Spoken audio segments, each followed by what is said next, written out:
Olá, a opção política é, antes de tudo, uma opção moral. Este é o pensamento do nosso entrevistado de hoje, o jornalista e militante político José Maria Rabelo, fundador do Binômio, jornal de oposição nos anos 1960, primeiramente ao governo Juscelino, mais tarde ao golpe militar de 64. Perseguido pela ditadura, foi exilado do país por 16 anos, Bolívia, Chile, França. Hoje, Zé Maria vai nos contar como foram aqueles tempos sombrios e como ele sobreviveu no exílio com sua família, a mulher Teresa Rabelo e 7 filhos. E também como viveu, no mesmo exílio, momentos de alegria e muita solidariedade. Bom, Zé Maria, esta é uma entrevista homenagem, né, à sua luta, à sua coerência nesses anos todos de vida em prol de uma causa que se acredita, o que também não impede a gente de discordar eventualmente. E esse é o maior respeito que eu tenho quando a gente discorda e consegue discutir coisa que andamos perdendo no Brasil. É por aí que se chega à verdade, né? E isso que é o espírito democrático, acredito eu, né? Vamos começar então por esse conceito, a opção política como uma opção moral. O que você quer dizer com isso? Que o Jânio de Freitas, na bela apresentação do seu livro, ele destacou. Porque, sobretudo em momentos como este, de diluição moral, em que a sociedade descrê os melhores valores, você precisa dizer que não é por aí. Você tem que ressaltar os valores morais. O que é isso? Na opção política, a política é a função mais importante da vida do homem. Tão desprezada hoje, né, aqui nos Estados Unidos, por toda parte, mas é aquela pela qual você escolhe os seus governantes. Quem vai organizar e dirigir a sociedade em que você vive. O que você vai fazer, em que você vai se inspirar. Enfim, o nosso dia a dia depende da política. E ela é tratada com essa maneira tão desprezível como nós vemos hoje, com razão, porque a maioria dos políticos a usam em seu benefício próprio e não em benefício da sociedade, como deveria ser. Quer dizer, uma opção moral a favor da maioria dos homens e mulheres. O seu interesse pela política começou muito cedo, né? Aos 16 anos você se filiou ao Partido Socialista Brasileiro, num tempo que socialista brasileiro não era só o nome do partido, tinha um programa socialista, né? Comecei ainda no que foi a prévia do Partido Socialista, que se chamava Esquerda Democrática, logo depois da queda da ditadura, né, do Estado Novo, com grandes figuras como João Mangabeira, Hermes Lima, Osório Borba, Antônio Cândido, que está aí até hoje como um exemplo de coerência. Fundador do PT. Fundador do PT, e grande intelectual, e outros mais. E a partir daí nunca me desviei desse rumo, que é do socialismo. O que é socialismo? Muitas vezes pessoas não entendem. Socialismo é aquela orientação política que coloca o social acima de tudo. E por aí fui, paguei um preço muito alto por isso, né? Exílios, perseguições. Mas isso nós vamos falar depois, né? Agora me diz uma coisa, Zé Maria, você também começou a trabalhar cedo, tem um episódio no livro engraçado que você e o Mauro Santayana, vocês trabalhavam num serviço de alto-falante, de rádio? Não, ali na Praça 7. Não, na Praça 7, de cada lado tinha um chamado abrigo de bonde.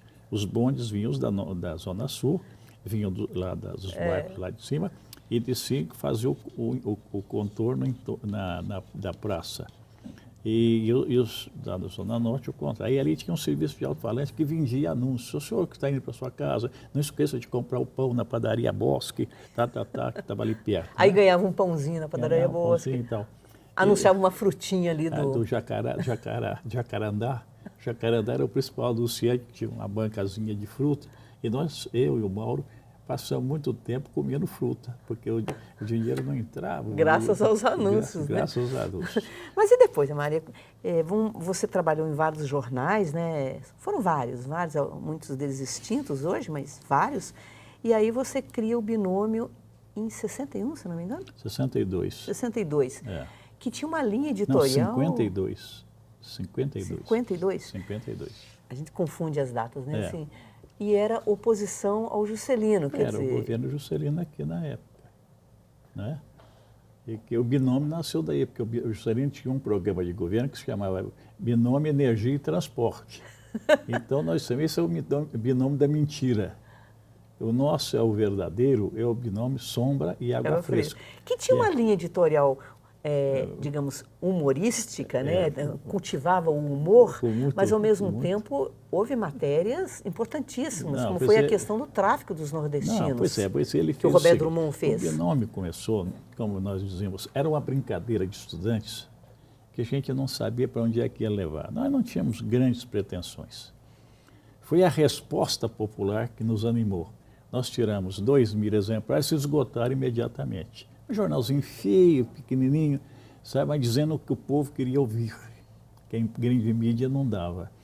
E depois tivemos que tirar 2.000, que se esgotaram. Então, na primeira edição, nós tiramos 3 impressões.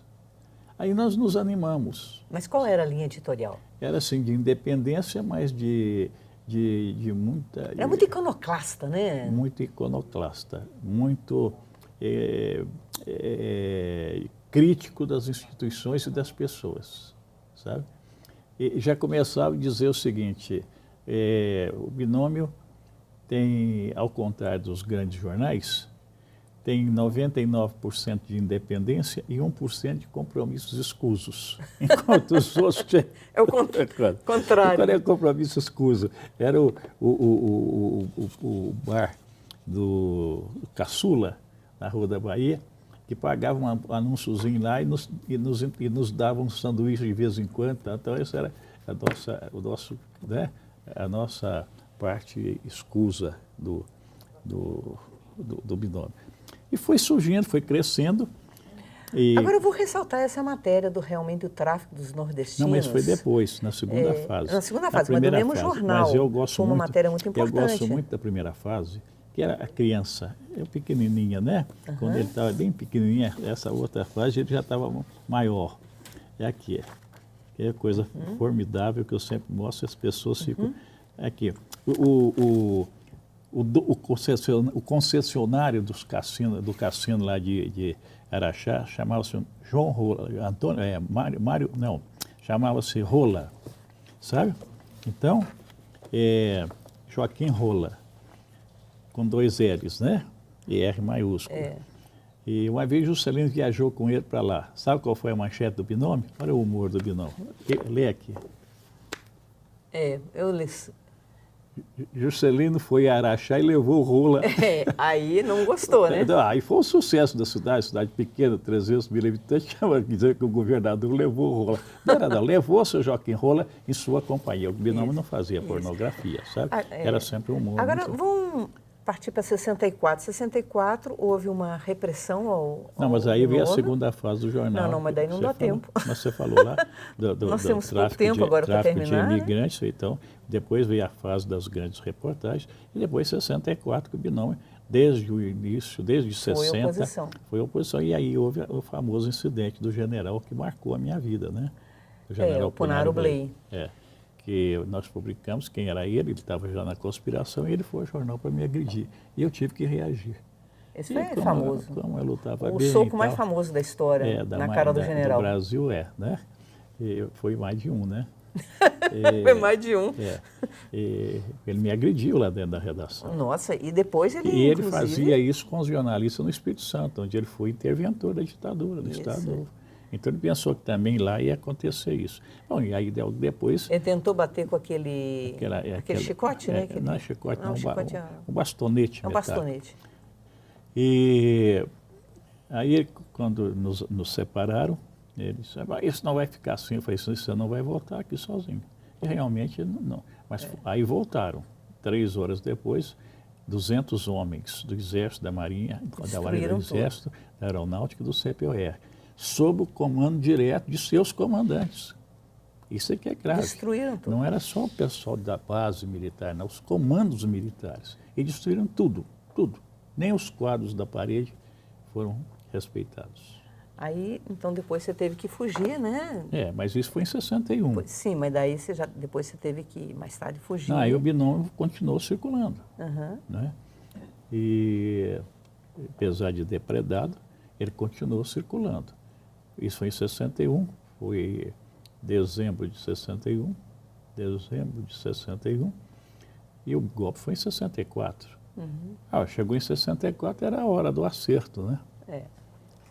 O que não puderam fazer em 61, iam fazer em 64. Vamos fazer, então, um pequeno intervalo e nós voltamos daqui a pouco, daí já com a questão do golpe de 64 e a necessidade do Zé Maria de sair do país e viver esses 16 anos no exílio. Até daqui a pouco.